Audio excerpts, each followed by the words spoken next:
Peeled shape notch, 48 megapixel highest megapixel camera, always on display. और Apple बोलता है कि हम एंड्रॉइड को कॉपी नहीं करता है, लेकिन एप्पल ये बोलेगा ना बाद में कि डायनामिक आइलैंड दिया ना। मेरे फोन में भी है। क्या डायनामिक आइलैंड? एंड्रॉइड का है? हाँ बताओ। ये देखो।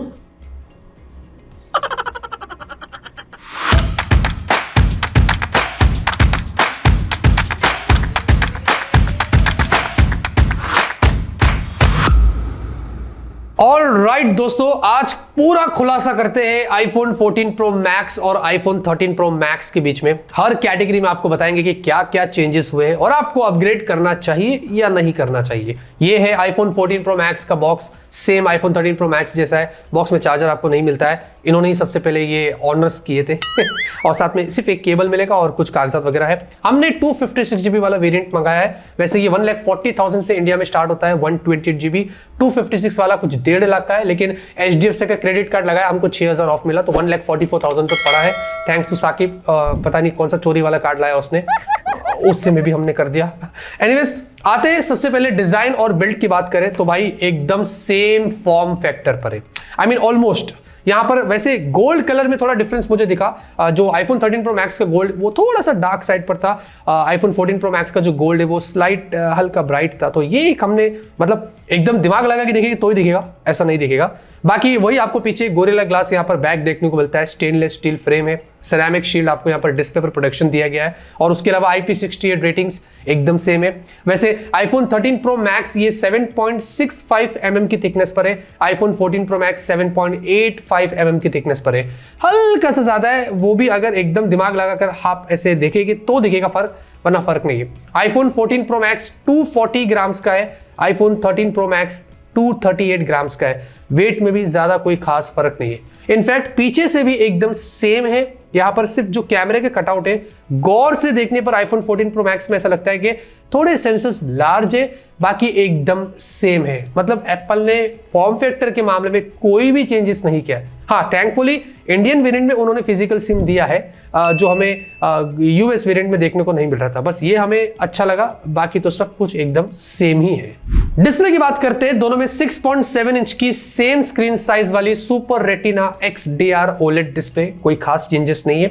आईफोन 14 प्रो मैक्स में इस बार रेजोल्यूशन स्लाइड बढ़ा हुआ है, वो आप यहां पर स्क्रीन पर देख सकते हैं। आईफोन 14 प्रो मैक्स इस बार 88.3% screen to body ratio, iPhone 13 pro max में 87.4% था। इसमें भी गौर से देखने पर थोड़ा सा पता चलता है, लेकिन ऐसा नहीं पता चलेगा।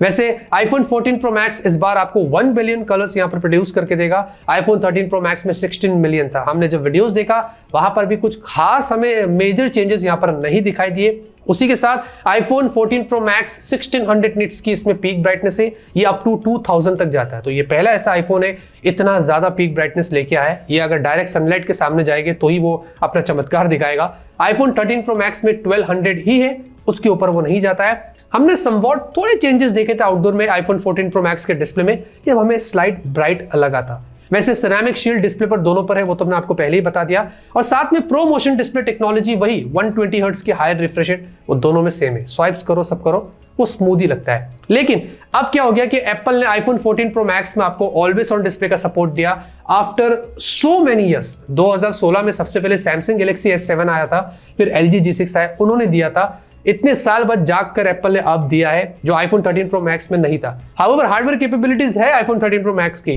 पता नहीं यार, ये बुरी बात है जो अभी आईफोन 13 प्रो मैक्स यूज कर रहे हैं उनको ये नहीं मिल रहा है। एनीवेज, आईफोन 14 प्रो मैक्स में ये कैसे पॉसिबल हुआ? इसमें LTPO डिस्प्ले टेक्नोलॉजी इस्तेमाल हुई है 1 हर्ट्ज से लेकर 120 हर्ट्ज तक, जबकि आईफोन 13 प्रो मैक्स में 10 हर्ट्ज से लेकर 120 हर्ट्ज आपको मिलता था। इस 1 हर्ट्ज का इस्तेमाल करके एप्पल ने ऑलवेज ऑन डिस्प्ले सपोर्ट दिया है, जहां पर लॉक स्क्रीन पर आपका लॉक स्क्रीन डिम हो जाता है, आपके टाइम, डेट, नोटिफिकेशंस वगैरह वो आपको सामने यहाँ पर ऊपर दिखाई देंगे, जो थोड़ा सा ब्राइट रहता है। हमने S22 अल्ट्रा से इसके ऑलवेज ऑन डिस्प्ले को कंपेयर किया तो वो बिल्कुल भी उसके पास नहीं था, क्योंकि ये थोड़ा मुझे ज्यादा ब्राइट लगा। और मुझे लगता है कि एप्पल को चेंजेस की जरूरत है, इंप्रूवमेंट्स की जरूरत है।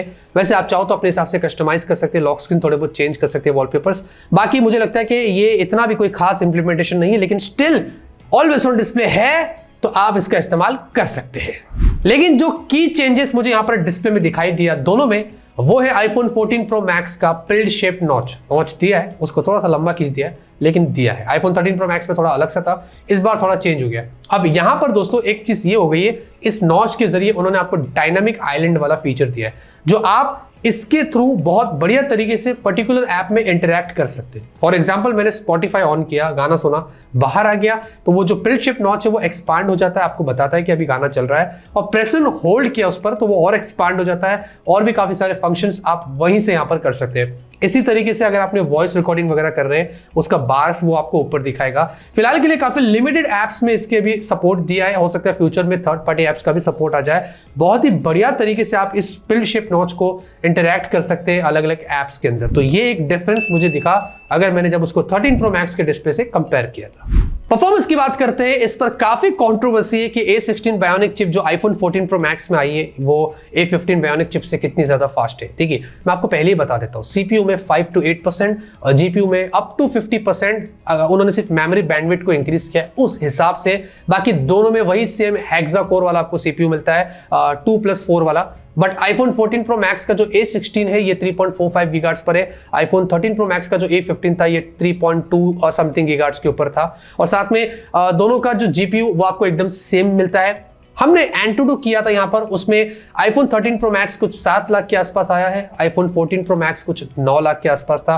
गीक बेंच पर भी जो सिंगल और मल्टी कोर के स्कोर थे वो iPhone 14 pro max A16 bionic chip पे थोड़े ज्यादा थे। और हीट की भी बात कर ले, थर्मल्स की बात करें तो दोनों इक्वल ही लगे, उसमें मुझे कोई खास चेंजेस यहाँ पर नहीं दिखाई दिया। बट बैटरी एफिशिएंसी की बात करें तो आईफोन 14 प्रो मैक्स का जो A16 बायोनिक चिप है वो आता है 4 nm पर, आईफोन 13 प्रो मैक्स में आपको 5 nm मिलता है। तो यहां पर समवॉट उन्होंने एक चीज थोड़ी अच्छी कर दी है। ओवरऑल जो परफॉर्मेंस है मेजर अपग्रेड नहीं है जैसे हम एक्सपेक्ट कर रहे थे। हो सकता है अगले साल जो A17 आया आपको मेजर अपग्रेड मिले, लेकिन यहां पर बाकी गेमिंग करो, दूसरे जो टास्क कर रहे हैं। हाँ, एक और चीज, AI का टास्क भी इंप्रूव्ड हुआ है आईफोन 14 प्रो मैक्स में। उन्होंने इस बार A16 बायोनिक चिप में आपको दिया है 16 बिलियन ट्रांजिस्टर्स, जबकि A15 बायोनिक चिप में था 15 बिलियन ट्रांजिस्टर्स। तो 1 बिलियन का यहाँ पर फर्क है। बाकी ओवरऑल जो है परफॉर्मेंस के मामले में ज्यादा कोई मेजर अपग्रेड्स नहीं थे। सॉफ्टवेयर की बात करते हैं, दोनों में वैसे आपको iOS 16 मिलता है। हाउएवर आईफोन 14 प्रो मैक्स तो out of the box iOS 16 के साथ आया था। आईफोन 13 प्रो मैक्स iOS 15 था, आपको अपग्रेड करना पड़ेगा। अब इसमें रजमान ने किया नहीं किया, आई थिंक वो बोल रहा था कि अपग्रेड नहीं हो रहा, कुछ इश्यू हो रहा है। एनीवेज इसमें भी iOS 16 हो जाएगा, ज्यादा कोई खास फर्क नहीं है। जो फीचर्स iOS 16 में है वो दोनों ही फोन्स में आपको मिलेंगे। हाँ, iOS 16 में इस बार क्या, ये जो peeled shape notch iPhone 14 pro max में दिया है, अगर डेवलपर्स को लोग मौका देते तो बहुत सारे ऐप्स के अंदर आपको इसका सपोर्ट मिलेगा, तो और भी बढ़िया तरीके से आप इंटरेक्शन कर सकते हैं। बाकी तो मुझे कोई खास चेंजेस यहाँ पर नहीं नजर आए। उसी के अलावा आपको LPDDR4X रैम सपोर्ट मिल रहा था आईफोन 13 प्रो मैक्स में। इस बार आईफोन 14 प्रो मैक्स में ऐसा बताया जा रहा है कि LPDDR5 है। 6GB की रैम दोनों में ही बेस है, ये सेम है, और हमने मल्टीटास्किंग वगैरह करके देखा तो कोई मेजर डिफरेंस नहीं था। अरे भाई, आईफोन 13 प्रो मैक्स कोई कच्चा खिलाड़ी नहीं है, मजबूत चलता था, ये भी कुछ वैसी है। तो उस मामले में कोई खास चेंजेस मुझे यहाँ पर नहीं नजर आए थे। बैटरी की बात करते हैं, यहाँ पर थोड़ा सरप्राइजिंग बात है भाई। आईफोन 13 प्रो मैक्स में 4352 mAh की आपको बैटरी मिल रही थी। एप्पल बताता नहीं बट ये मिल जाता है बाद में। आईफोन 14 प्रो मैक्स में आपको 4323 mAh की बैटरी मिल रही है। थोड़ा बहुत उन्होंने नीचे कर दिया, I don't know why, but यहां पर 4nm चिपसेट भी है ना, बैटरी एफिशिएंसी उसका थोड़ा बहुत हाथ भी है।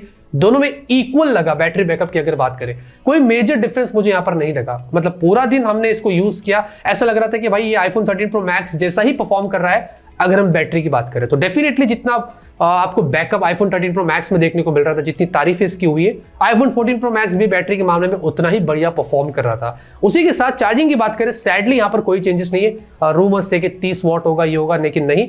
27 वॉट जो आईफोन 13 प्रो मैक्स में था वही सेम आपको आईफोन 14 प्रो मैक्स में मिल रहा है। इसमें 18 वॉट की वायरलेस चार्जिंग वही सेम है, और चार्जिंग के लिए आधा घंटा 50% और 1 घंटा 45 मिनट, 1 घंटा 40 मिनट के आसपास दोनों सेम उतना टाइम लेते हैं फुल चार्ज होने के लिए। कनेक्टिविटी एक्स्ट्रा फीचर्स की बात करें तो Bluetooth version 5 iPhone 13 pro max में था, इसमें इस बार 14 प्रो मैक्स में ब्लूटूथ वर्जन 5.3 है, और दोनों में वाईफाई 6 का आपको सपोर्ट मिलता है। वैसे मैं बहुत कंफ्यूज हो रहा हूँ, जब मैं 14 प्रो मैक्स बोलता हूँ ये उठा लेता हूँ, 13 प्रो मैक्स बोलता हूँ ये उठा लेता हूँ, इतने सेम है ना दोनों पता ही नहीं चलता कि कौन क्या है। खैर, सैटेलाइट कनेक्टिविटी इस बार न्यू है जो आईफोन 14 प्रो मैक्स या 14 प्रो वगैरह सीरीज में आई है। बेसिकली ये सैटेलाइट के थ्रू आप अपने इमरजेंसी कॉल्स वगैरह करना है, अगर नेटवर्क नहीं तो कर सकेंगे, लेकिन वो इंडिया के बाहर है फिलहाल, इंडिया का कुछ पता नहीं है। गवर्नमेंट रेगुलेशंस होते हैं, अगर वो एक्टिवेट करे तो इंडिया में वो फीचर आप यूज कर सकेंगे फ्यूचर में। लेकिन क्रैश डिटेक्शन का I am not sure, Sakib बोल रहा है कि होता है इंडिया में भी, क्योंकि वो जब इम्पैक्ट होगा तो वो इमरजेंसी कॉल लगेगा। वो फीचर आईफोन 14 सीरीज में आपको मिल रहा है जो आईफोन 13 वगैरह सीरीज में नहीं था। वो अब मैं थोड़ा कंफ्यूज हूँ, बट साकिब बोलता होएगा, वो होता है। क्रैश डिटेक्शन से क्या करना है बोले, तो हो सकता है वो हो, लेकिन दुआ करते कि ऐसी नौबत किसी के ना आए तो बढ़िया होगा। उसी के साथ ई सिम फंक्शनलिटी दोनों में आपको मिलती है और फिजिकल सिम भी दिया, तो डुअल सिम का इस्तेमाल आप यहाँ पर कर सकेंगे। फाइनली कैमरे की बात करते हैं, यहाँ पर क्वाइट चेंजेस है, एकदम भी ज्यादा नहीं है। दोनों में वैसे सेम ट्रिपल कैमरा सेटअप है। आईफोन 14 प्रो मैक्स में इस बार जो प्राइमरी सेंसर है वो 48 मेगापिक्सल, एप्पल एक टाइम पे बोल रहा था मेगापिक्सल डजंट मैटर, क्योंकि आईफोन 13 प्रो मैक्स में प्राइमरी 12 मेगापिक्सल है, उससे एप्पल काम कर लेता, उसको जरूरत नहीं थी, बट उन्होंने किया इस बार। और लार्ज सेंसर साथ में उन्होंने बोला है कि एडवांस कैमरा सेटअप है, थोड़े बहुत वहां पर इंप्रूवमेंट्स किए। Second generation sensor shift OIS वगैरह दे दिया है, ये सब कुछ किया है। और इस बार उन्होंने आपको एक्शन मोड वाला एक नया फीचर दिया है वीडियो के अंदर। ये वाला वीडियो देखिए, आईफोन 13 प्रो मैक्स में नॉर्मल है, आईफोन 14 प्रो मैक्स में एक्शन मोड के साथ में। तो स्टेबलाइजेशन इस बार एकदम प्रोफेशनल हो गई है। आई मीन लिटरली जब आप भागेंगे तो आईफोन 14 प्रो मैक्स में पता ही नहीं चलता है कि आप एक फोन से वीडियो निकाल रहे हैं। और डेफिनेटली ये इंप्रूवमेंट वीडियो की स्टेबलाइजेशन में मुझे बहुत अच्छी लगी थी। बाय द वे दोनों में आपको 4K 60 FPS पे मैक्स वीडियो सपोर्ट मिलता है रियर कैमरे में, और साथ में उन्होंने इस बार एक 2x वाला ऑप्शन भी दिया है आईफोन 14 प्रो मैक्स में। आईफोन 13 प्रो मैक्स में 1x और सिर्फ 3x था। 2x का मतलब ये हो गया है 14 प्रो मैक्स में कि इस बार जो मेन प्राइमरी 48 मेगापिक्सल कैमरा है उसी से उन्होंने इसको राउट किया है। बेसिकली इसमें 2x पोर्ट्रेट शॉट्स आप हाई क्वालिटी में निकाल सकेंगे। तो आप ये डिफरेंस देख सकते हैं कि काफी बढ़िया 2x पोर्ट्रेट शॉट्स अब आईफोन 14 प्रो मैक्स में आपको यहां पर देखने को मिलता है, जो आईफोन 13 प्रो मैक्स में समवॉट थोड़ा बहुत लैग करता था। उसी के साथ अल्ट्रा वाइड सेंसर दोनों में 12 मेगापिक्सल सेम है, और यहां पर भी मुझे कोई खास चेंजेस नजर नहीं आए, लेकिन कुछ कुछ जगहों पर आईफोन 13 प्रो मैक्स ठीक लग रहा था, क्योंकि उसका डायनामिक रेंज मुझे थोड़े से बेटर लगे। उसी के अलावा टेलीफोटो सेंसर भी दोनों का 12 मेगापिक्सल का सेम है, 3x ऑप्टिकल 16x मैक्स आपको मिलता है। इनके भी फोटोज वगैरह देखिए, मुझे कोई खास चेंजेस नजर नहीं है। सेल्फी दोनों की 12 मेगापिक्सल सेम है। यहाँ पर बस इस बार आईफोन 14 प्रो मैक्स में उन्होंने आपको एक ऑटो फोकस जैसा फीचर दिया है, जो बेसिकली दिखता नहीं है बट वो काम करता है, एप्पल ने इसे बताया। मैक्स 4 की वीडियो इसमें भी आपको दोनों में देखने को मिल जाता है। और यहाँ पर पहले रियर कैमरे की फोटोज की बात करें दिन में, तो दोनों के फोटोज अच्छे थे। देखिए आईफोन 14 प्रो मैक्स का जो 48 मेगापिक्सल है ये शार्प फोटोज लेता है, हाउएवर ये पिक्सल बाइंडिंग वाला है। 12 मेगापिक्सल से ही होकर ये आपको 48 मेगापिक्सल कंबाइंड फोटोज देता है। ओवरऑल फोटोज की क्वालिटी सेम थी, बट शार्पनेस थोड़ा आईफोन 14 प्रो मैक्स का अच्छा था। लेकिन कुछ कुछ जगहों पर आईफोन 13 प्रो मैक्स के जो डायनामिक रेंज थे वो मुझे अच्छे लगे। सरप्राइजिंगली आईफोन 14 प्रो मैक्स उस मामले में उतना अच्छा नहीं था, बट कहीं कहीं आईफोन 14 प्रो मैक्स जो वार्म फोटोज लेता था, आईफोन 13 प्रो मैक्स थोड़ा सा नेचुरल फोटोज लेता था। ये काफी सरप्राइजिंग रिजल्ट्स था मेरे लिए। मुझे लग रहा था मेजर चेंजेस होंगे, लेकिन ऐसा कुछ खास मुझे यहाँ पर नहीं नजर आया। सेल्फी भी दोनों में ऑलमोस्ट मुझे सेम लगी, बट समवॉट जो ऑटो फोकस की उन्होंने बात करी ना इस बार आईफोन 14 प्रो मैक्स में, उसमें अगर आप गौर करेंगे तो शार्प फोटोज आते हैं। ये चीज मैंने यहाँ पर नोटिस किया। बाकी बुके शॉट्स हो, फोटोज ओवरऑल सेम थे, हाँ, but somewhat iPhone 14 pro max की सेल्फी यहाँ पर भी मुझे थोड़ी सी वार्म लगी थी। बाकी दोनों के जो वीडियो देखते सेल्फी के, ये भी मुझे काफी बढ़िया लगे। डायनामिक रेंज समवॉट इसमें भी मुझे आईफोन 13 प्रो मैक्स का बेटर लगा था, क्योंकि आईफोन 14 प्रो मैक्स वीडियो में थोड़ा सा ब्राइट हो जाता था। उसी के अलावा सिनेमैटिक मोड में भी इस बार चेंजेस आया है। आईफोन 14 प्रो मैक्स में आप 4K वीडियो शूट कर सकते हैं सिनेमैटिक विद HDR, जबकि आईफोन 13 प्रो मैक्स में फुल HD ही था और उसमें कोई HDR का सपोर्ट नहीं था। तो यहाँ पर भी अगर मैं आपको वैसे फुल HD वाला सैंपल दिखा रहा हूं, दोनों का आप देख लीजिए, तो कोई खास चेंजेस मुझे यहाँ पर नहीं नजर आए थे। साथ में नाइट फोटोज की भी बात कर ले तो आईफोन 14 प्रो मैक्स और 13 प्रो मैक्स में मुझे जो डिफरेंस दिखाई दिया था वो फ्लेयर का था। अगर आप आईफोन 14 प्रो मैक्स के फोटोज देखते, फोटोज तो वैसे क्वालिटी इक्वल थी, लेकिन यहाँ पर जो स्ट्रीट लाइट होती है उन पे काफी ज्यादा फ्लेयर था, जो 13 प्रो मैक्स में मुझे इतना नजर नहीं आया। तो ये आई थिंक इसको चेंज करना चाहिए, अपडेट मतलब ऑप्टिमाइज करना चाहिए।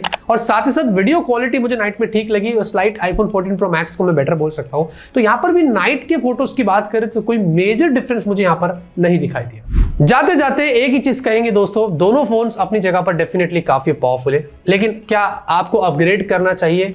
मेरे हिसाब से नॉट नेसेसरी, मेजर अपग्रेड्स नहीं, ये मैं इसलिए बोलूंगा थोड़े पैसे आपके बच रहे हैं। ये बहुत पावरफुल फोन है आईफोन 13 प्रो मैक्स, सब कुछ इसमें कमाल का है, बस ये पिल्ड शेप नॉच के पीछे मत पड़िए, मेरी बात मानिए। लेकिन अगर आप एक न्यू यूजर एप्पल पर स्विच कर रहे हैं तो दोनों में से मैं रेकमेंड करूंगा आईफोन 13 प्रो मैक्स ही लीजिए, क्योंकि ये अभी तो भाई 1 लाख के नीचे भी कभी कभी मिल रहा है, ये इतना जल्दी 1 लाख के नीचे नहीं मिलेगा, ये 1,40,50,000 वैसे ही मिलने वाला है, तो आपके काफी पैसे बच जाएंगे। बट आपको लेना ही है भाई आईफोन 14 प्रो मैक्स, तो ये तो बैठा ही है, आप ले सकते हैं। तो दोनों के अंदर क्या अच्छा क्या बुरा और कंपैरिजंस के मामले में क्या चेंजेस थे वो सब कुछ आपको डिटेल में बता दिया हूं। बाकी लॉन्ग टर्म रिव्यू हम करने वाले हैं, उसके लिए आप बने रहना। आपकी क्या रही है कमेंट में जरूर से बताइए, लाइक करिए, सपोर्ट करिए, सब्सक्राइब करके रहिए, क्योंकि ऐसे लेटेस्ट वीडियोस आएंगे, कंपैरिजंस भी आएगी। तब तक के लिए ऑलवेज कीप स्माइलिंग।